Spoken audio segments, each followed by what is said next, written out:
नमस्कार, आप देख रहे हैं ISBM टीवी न्यूज। हाजिर हैं बड़ी खबरों के साथ। ब्रिटेन में चल रहे दंगों ने अब और भी रौद्र रूप ले लिया है। अब प्रवासियों को मिल रहे राजनीतिक संरक्षण और मदद को देखते हुए वहां के लोगों का गुस्सा और भी भड़क गया है। बांग्लादेश में अंतरिम सरकार बनने के बाद वहां के लोगों ने, NGO ने और स्टूडेंट ने सरकारी कामकाज देखना चालू कर दिया है। फिलहाल बांग्लादेश में सेना के अलावा कोई भी सरकारी कर्मचारी नहीं है, सभी दफ्तर बंद पड़े हैं। बांग्लादेश में नई सरकार बनने के बाद भारतीय प्रधानमंत्री नरेंद्र मोदी ने मोहम्मद यूनुस को सरकार बनने की बधाई दी और साथ ही वहां के अल्पसंख्यक हिंदुओं तथा अल्पसंख्यकों की सुरक्षा की भी और भी अन्य अल्पसंख्यकों की सुरक्षा की भी अपील की। बांग्लादेश में हो रहे हिंदुओं के साथ अत्याचार पर अभी तक किसी भी विपक्षी नेता का कोई भी बयान नहीं आया है, जबकि बांग्लादेश में तख्तापलट की घटना पर विपक्ष जमकर राजनीति कर रहा है और प्रधानमंत्री को उससे सीखने की सलाह दे रहा है। ईरान और इजराइल की वजह से मिडिल ईस्ट में किसी भी समय जंग का आगाज हो सकता है, इस बात का डर पूरी दुनिया को है। दुनिया की सभी ताकतवर शक्तियों को भी माना जा रहा है कि इजराइल अपने समर्थक देशों के साथ मिलकर कई तरफ से हमला कर सकता है।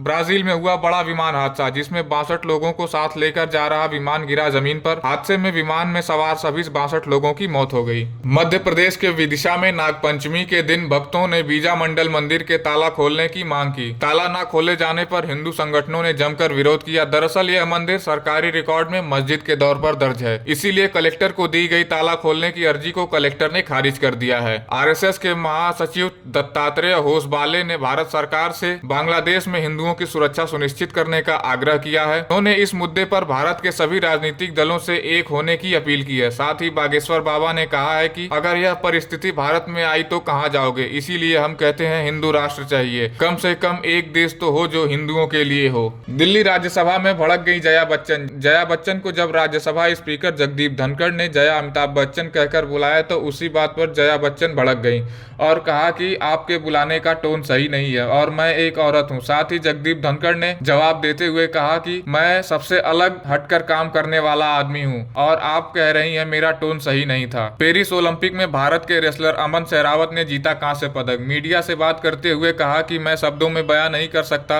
कि कितना खुश हूं। अब आगे एशियाई गेम्स की तैयारी में हूं। और अधिक जानकारी के लिए देखते रहिए ISBM टीवी न्यूज। साथ ही वीडियो को लाइक और चैनल को सब्सक्राइब करें तथा बेल आइकन दबाना ना भूलें ताकि वीडियोस की अपडेट आपको मिलती रहे। धन्यवाद।